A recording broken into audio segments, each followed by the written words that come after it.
গত আওয়ামী লীগ সরকারের শাসন আমলে এই দেশ থেকে 28 লক্ষ কোটি টাকা বিদেশ পাচার হয়েছে। তাদের পাচার করতে শুভবুদ্ধ লেগেছে, কিন্তু আমাদের এই অন্তর্বর্তী সরকারের গত 3 মাসে তারা 90,000 কোটি টাকা পাচার করেছে। সংগ্রামী বন্ধুগণ, এখন এই 1 বছরে কত হাজার কোটি টাকা পাচার করছে সেটা আল্লাহ ছাড়া আর কেউ জানে না। এই দুর্নীতিবাদ উপদেষ্টাদেরকে নিয়ে এই দেশের কোন সংস্কার প্রতিরোধের কথা, এই দেশে কোন সুষ্ঠু নির্বাচন জনগণ আশা করে না। কারণ যারা তাদের নিজেদের আয়ের হিসাব দেয় না, যারা নিজেরা একটা প্রজ্ঞাপন জারি করছে, সেই প্রজ্ঞাপনের তারা মূল্যায়ন করে না, তাদের দ্বারা দেশে কি সংস্কার হবে? সংগ্রামী বন্ধুগণ, আপনারা জানেন যে একটা ঐক্যমত কমিশন সেইখানে সংস্কারের নাটক করছে। আমাদের রাজনৈতিক দলগুলোকে নিয়ে সেখানে ভালো ভালো খোয়ায়, সুন্দর সুন্দর কথা বলে।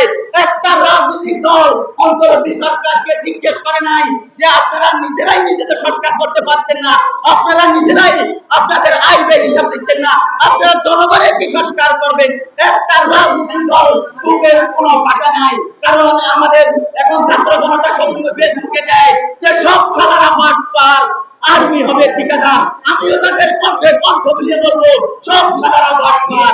সংগ্রামী বন্ধুগণ, আপনারা জানেন যে আমরা 5ই আগস্টের আগে একটা স্লোগান দিয়েছিলাম যে শ্রীলঙ্কা যাবে যেই পথে, বাংলাদেশ যাবে সেই পথে। দিকে বাংলাদেশে গণঅভ্যুত্থান হয়েছে শ্রীলঙ্কার মতো। আপনারা জানেন গত পরশু যে শ্রীলঙ্কার গণঅভ্যুত্থানের সময় যে দায়িত্বে ছিল রনিল বিক্রমাসিং, তাকে দুর্নীতির দায়ে গ্রেফতার করা হয়েছে। আমরা আশা করি বাংলাদেশের যে অন্তর্বর্তী সরকার এখন দুর্নীতি করছে তারাও গ্রেফতার হবে না চিরে। আমরা এখন স্লোগান দিতে পারি শ্রীলঙ্কা যাচ্ছে যেই দিকে, বাংলাদেশ যাবে সেই পথে। সংগ্রামী বন্ধুগণ, আমি আরেকটা কথা বলে শেষ করছি।